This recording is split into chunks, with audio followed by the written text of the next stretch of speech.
वक्त ने किया क्या हंसी सितम, तुम रहे न तुम, हम रहे न हम।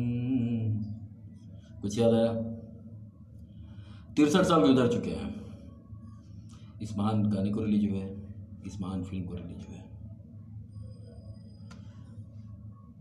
उस दौर के जवान आज इस दुनिया में नहीं हैं। उस दौर के बच्चे आज बहुत बूढ़े हो चुके हैं, और उसके बाद पैदा हुए बच्चे आज अधेड़ हो चुके हैं। लेकिन ये फिल्म आज भी उतनी ही प्रासंगिक है, ये गाना आज भी उतना ही प्रासंगिक है।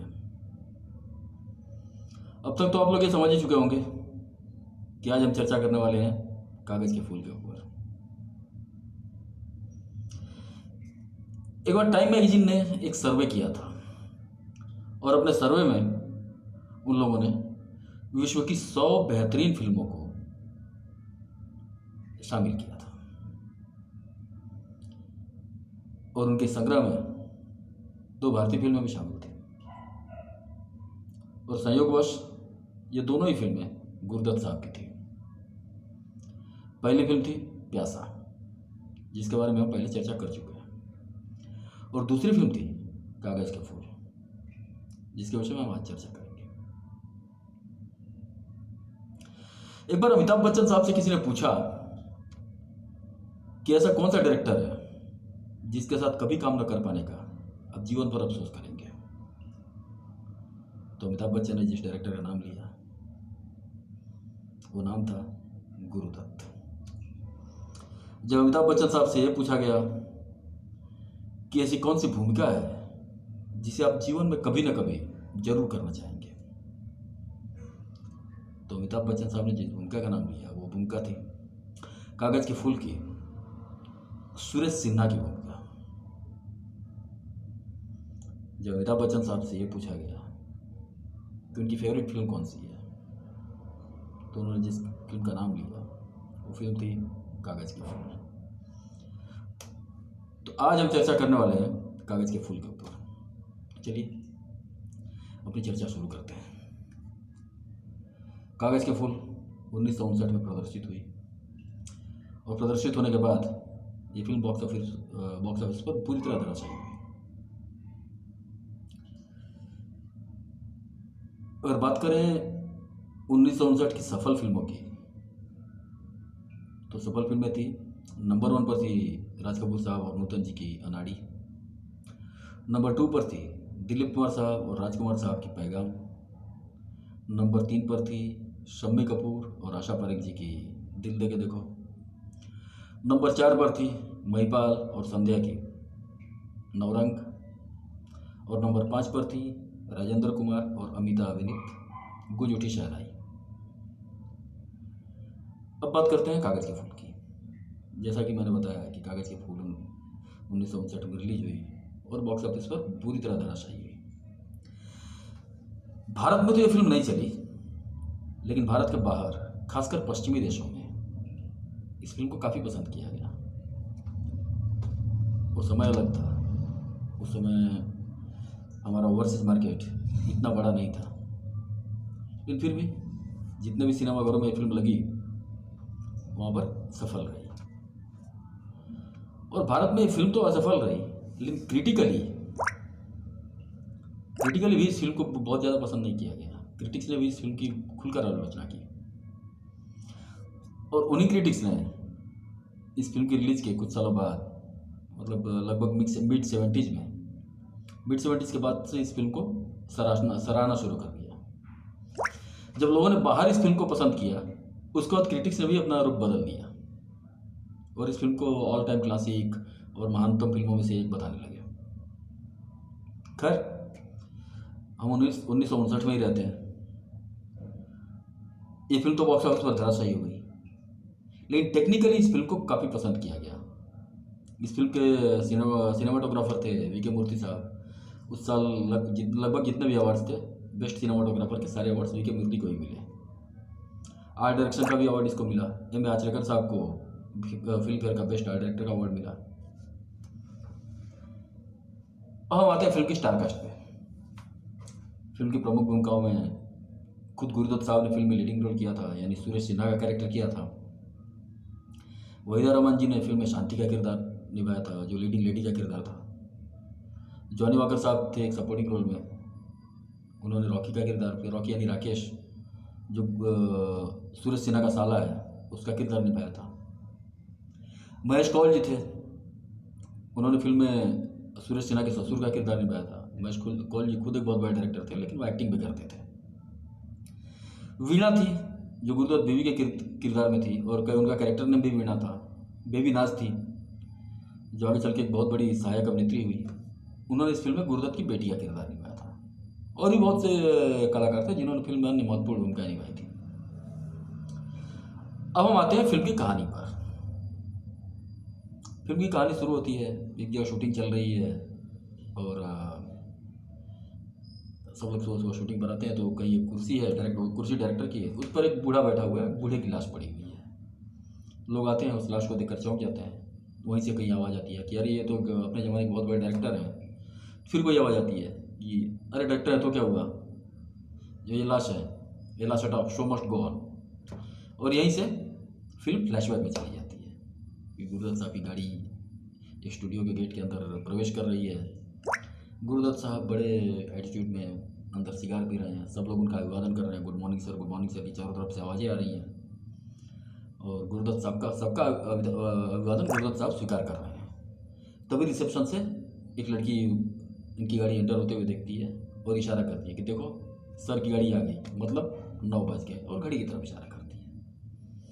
यहाँ से कहानी और आगे बढ़ती है कि कहीं शूटिंग चल रही है। ये दिखाता है निर्देशक कि गुरुदत्त साहब एक बहुत बड़े निर्देशक हैं।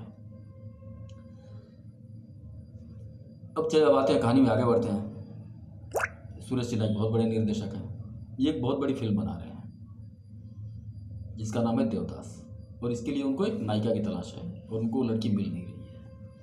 सुरेश सिन्हा वैसे तो बहुत बड़े डायरेक्टर हैं, लेकिन अपने व्यावसायिक जीवन में जितने सफल हैं, इनका पारिवारिक जीवन उतना ही असफल है।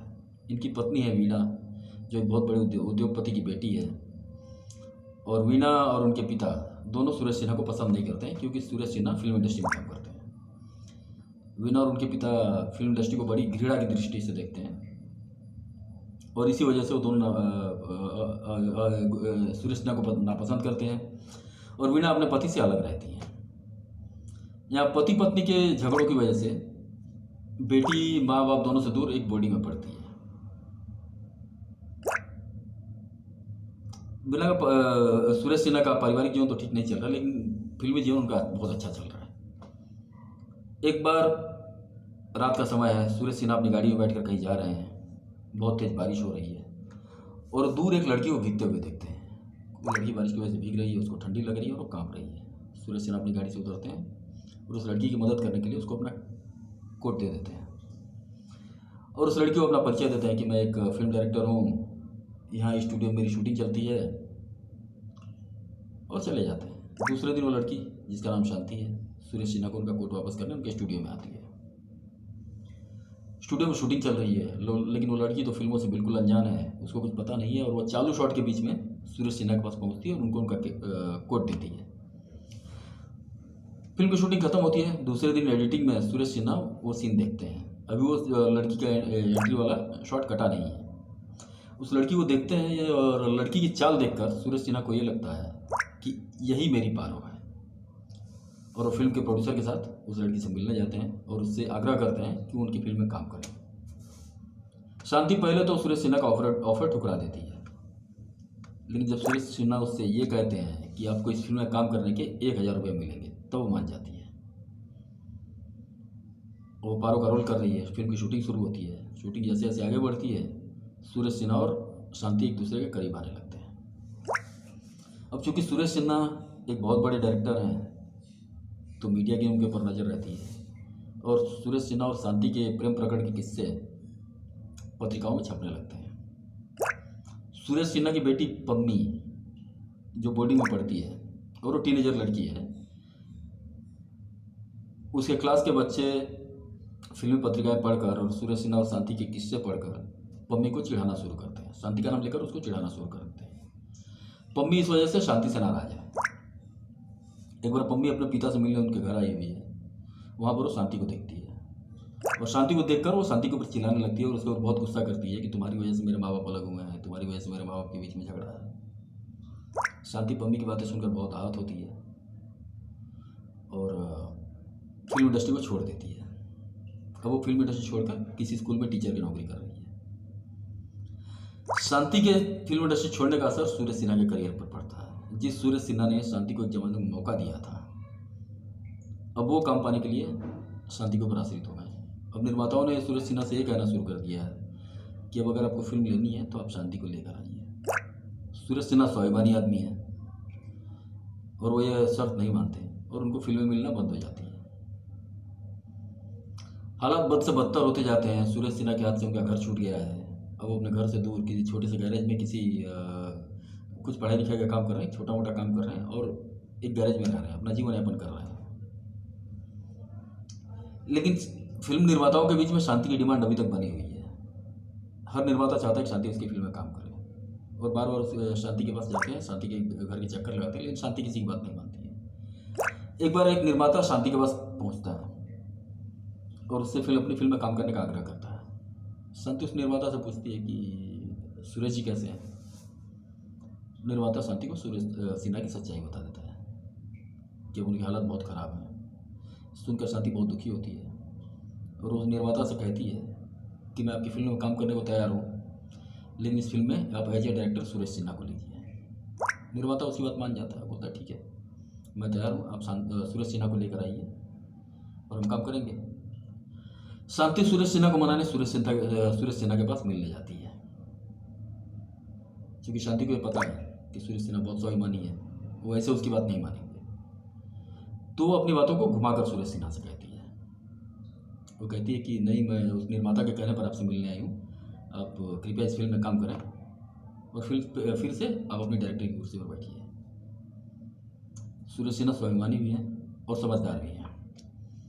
सूरज सिन्हा ये समझ जाते हैं कि शांति ने उस निर्माता पर दबाव बनाया है और वो उनकी मदद करना चाहती है और उसे कहते हैं कि मैं सब कुछ तो लुटा चुका हूँ, अब तुम क्या चाहती हो कि एक खुददारी मेरे पास बची है, मैं उसको भी लुटा दूँ, कम से कम खुददारी तो मेरे पास रहने दो।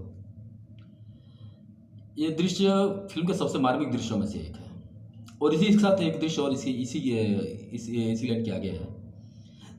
जब सूरज सिन्हा शांति से ये कहते हैं कि दो लोग एक दूसरे को इतनी अच्छी तरह क्यों समझने लगते हैं। शायद ये पूरा का पूरा सीन हिंदी सिनेमा के कुछ सर्वश्रेष्ठ सीन्स में से एक होगा मेरी दृष्टि में। बहुत कम सीन बने हैं जो इतने संवेदनशील हैं, इतने मार्मिक हैं और ऊपर से 4 चांद लगा देता है इन दो महान कलाकारों का अभिनय। चलिए कहानी में आगे बढ़ते हैं। सूरज सिन्हा शांति के ऑफर को ठुकरा देते हैं। शांति फिल्मों में काम करना शुरू कर चुकी है और दिन रात वो अपने करियर की नई ऊंचाइयों पर बढ़ती जा रही है और शांति जितनी ऊंचाइयों पर की तरफ जा रही है, सूरज सिन्हा का करियर की लाइफ उतने ही नीचे जा रही है। इससे आगे फिल्म में और एक बेहतरीन दृश्य आता है जब शांति प्रशंसकों की भीड़ में घिरी हुई है और वो सामने सूरज सिन्हा को देखती है। सूरज सिन्हा से जैसे ही शांति को देखते हैं, नजरें चुराना शुरू करते हैं और वहाँ से भागना शुरू करते हैं। शांति भागकर सूरज सिन्हा को पकड़ना चाहती है, लेकिन वो प्रशंसकों से इतनी घिरी हुई है कि वो आगे नहीं बढ़ पा रही और सूरज सिन्हा दूर चले जाते हैं। ये शायद ये सीन भी हिंदी सिनेमा कुछ बेहतरीन सीन्स में से एक है। वो दौर अलग था और उस दौर में सचमुच गुरुदत्त साहब शायद अपने दौर से 100 साल आगे की सोचते हैं। ऐसा सीन शायद ही हिंदी फिल्मों के इतिहास में कभी बना हो। इसके बाद आता है क्लाइमेक्स का सीन जहाँ वो सूरज सिन्हा कुर्सी पर मरा पड़ा हुआ है। ये 3-4 सीन जो है हिंदी सिनेमा कुछ बेहतरीन सीन्स में से एक है। खैर कहानी आगे बढ़ती है। शांति अपने करियर में बहुत आगे पहुंच चुकी है और सूरज सिन्हा और नीचे जा रहे हैं। इसी के बाद कहानी धीरे से क्लाइमेक्स की तरफ चली जाती है। शूटिंग चल रही है, एक कुर्सी पर एक बूढ़ा मरा हुआ पड़ा है और लोग आते हैं, देखते हैं अरे कौन है, चलो लाश हटाओ, शो मस्ट गो ऑन, और इसी के साथ कहानी खत्म होती है। कागज के फूल हिंदी सिनेमा की बेहतरीन फिल्मों में से क्यों गिनी जाती है। इसका एक एक सीन, एक एक फ्रेम जो है कमाल का है। शायद ही इससे बेहतरीन कॉम्बिनेशन डायरेक्टर और सिनेमाटोग्राफर का कॉम्बिनेशन देखने को मिला होगा। इससे बेहतरीन का हर फ्रेम अपने आप में कविता है। चलिए अब बात करते हैं सिनेमा से कुछ के कागज़ के फूल के कुछ और पहलुओं की। लोगों का कहना है कि कागज़ के फूल बनाने के बाद गुरुदत्त साहब डिप्रेशन में चले गए थे, बहुत दुखी हो गए थे। इस फिल्म की असफलता ने उनको बहुत आहत कर दिया था। कागज़ के फूल निश्चित रूप से फ्लॉप हुई, लेकिन इसी के साथ चौधरी के साथ हिट हुई थी। इसके पहले की सारी फिल्में हिट थी। प्यासा हिट थी, 12 क्लॉक हिट थी। गुरुदत्त बाहर की कई फिल्में कर रहे थे। 12 क्लॉक भी बाहर की फिल्म थी। जीपीसीपी प्रोड्यूसर थे और प्रमोद चक्रवर्ती डायरेक्टर थे। इसके साथ कागज़ के फूल के आसपास ही गुरुदत्त साहब ऋषिकेश मुखर्जी की फिल्म कर रहे थे। वो एज ए हीरो बहुत टॉप के हीरोज में से एक थे, और एज ए प्रोड्यूसर भी उनको कोई नुकसान नहीं था। अब सिर्फ अगर हम कागज़ के फूल पर आए तो इस फिल्म के बनने से पहले जब गुरुदत्त फिल्म को शुरू करने वाले थे तो वीके मूर्ति के पास गए थे इस विषय पर चर्चा करने के लिए। गुरुदत्त साहब स्वभाव से बहुत अंतर्मुखी थे, बहुत ही इंट्रोवर्ट स्वभाव के थे। वो ज़्यादा लोगों से घुलते मिलते नहीं थे। उनके करीब सिर्फ 2 लोग थे जिनसे वो अपनी हर बात शेयर करते थे। एक थे वीके मूर्ति साहब और दूसरे थे जॉनी वॉकर साहब। कोई भी फिल्म शुरू करने के पहले वो वीके मूर्ति की राय जरूर लेते थे। जब ये फिल्म शुरू कर रहे थे गुरुदत्त साहब तो वीके मूर्ति के पास गए वो राय लेना। तो मूर्ति जी ने कहानी सुनने के बाद कहा कि निश्चित रूप से कहानी तो बहुत अच्छी है, लेकिन आप ये फिल्म मत बनाइए। फिल्म बहुत हैवी है, समय से बहुत आगे की फिल्म है। ये अभी हमारे दर्शक ऐसी फिल्मों को देखने के लिए तैयार नहीं है। उनकी ये बातें सुनकर गुरुदत्त साहब ने लगभग उनसे नाराजगी भरे स्वर में कहा कि आप क्या चाहते हैं, हम क्या हमारे दर्शक ऐसे ही रहे, हम ऐसे रहे, जिंदगी भर वही करते रहे, पेड़ों के आगे पीछे हीरोइन गाने गाते रहे, इसके आगे कुछ नहीं करें। आप ये क्यों मानकर चल रहे हैं कि हमारे दर्शक ऐसी चीज़ों को कबूल नहीं करेंगे। और जहाँ तक आप पैसे कमाने की बात कर रहे हैं, आप ये सोच रहे हैं कि मेरी फिर इस फिल्म से मुझे बहुत घाटा होगा, तो मैं पैसे कमाने के लिए बहुत सी फिल्में पहले बना चुका हूँ, आगे भी फिल्में बनाता रहूँगा, और इसके साथ भी मैं एक फिल्म पैसे कमाने के लिए शुरू करता हूँ, लेकिन मैं ये फिल्म बना कर रहूँगा। ये कि कागज़ के फूल शुरू की साथ गुरुदत्त, और इसी फिल्म के साथ कागज़ के फूल के साथ गुरुदत्त साहब ने चौधरी का चार्ज शुरू कर दी। तो जो आदमी अपने विजन को लेकर इतना क्लियर हो, वो अच्छी तरह जानता हो कि मैं ये काम कर रहा हूँ, ये काम इस काम में हो सकता है मुझे असफलता भी मिल सकती है, सफलता भी मिल सकती है, हो सकता है कि मेरा बहुत बड़ा घाटा हो, वो आदमी डिप्रेशन में कैसे जाएगा। और कागज़ के फूल रिलीज हुई, फ्लॉप हुई। इसके साथ गुरुदत्त साहब की चौधरी के साथ रिलीज हुई, बहुत बड़ी हिट थी। इसके बाद साहिबी प्योर गुलाम रिलीज हुई, वो बहुत बड़ी हिट थी। एज हीरो गुरुदत्त साहब बहुत सफल थे। तो किस बात का डिप्रेशन था उनको? हाँ, एक चिंता थी, पारिवारिक जीवन उतना सफल नहीं चल रहा था, लेकिन वो होता रहता है, हो सकता है शायद आगे रहते तो वो भी ठीक हो जाता। तो मैं नहीं मानता कि गुरुदत्त साहब की मृत्यु इस फिल्म के फ्लॉप होने की वजह से हुई, और जो इस फिल्म की रिलीज के 5 साल बाद हुई थी, और यह इस फिल्म से बहुत ज़्यादा आहत हो गए थे। वो अच्छी तरह जानते थे और उनका विजन क्लियर था कि मैं क्या कर रहा हूँ और इसके आगे मैं क्या करने वाला हूँ। तो मैं नहीं समझता कि इस फिल्म के फ्लॉप होने की वजह से वो डिप्रेशन में गए थे, और बहुत सी बातें होती हैं जिस वजह से हो सकता है वो आहत हूँ। लेकिन मैं नहीं मानता कि ये कोई उनके डिप्रेशन की वजह कागज़ के फूल थी, या वो डिप्रेशन में थे। हर आदमी का अपना स्वभाव होता है, उनका अपना स्वभाव था। चलिए दोस्तों, तो ये थी कुछ बातें कागज़ के फूल के बारे में। अगले एपिसोड में किसी और फिल्म पर चर्चा करेंगे। तब तक के लिए आप लोग अपना ख्याल रखें, स्वस्थ रहें, प्रसन्न रहें। नमस्कार।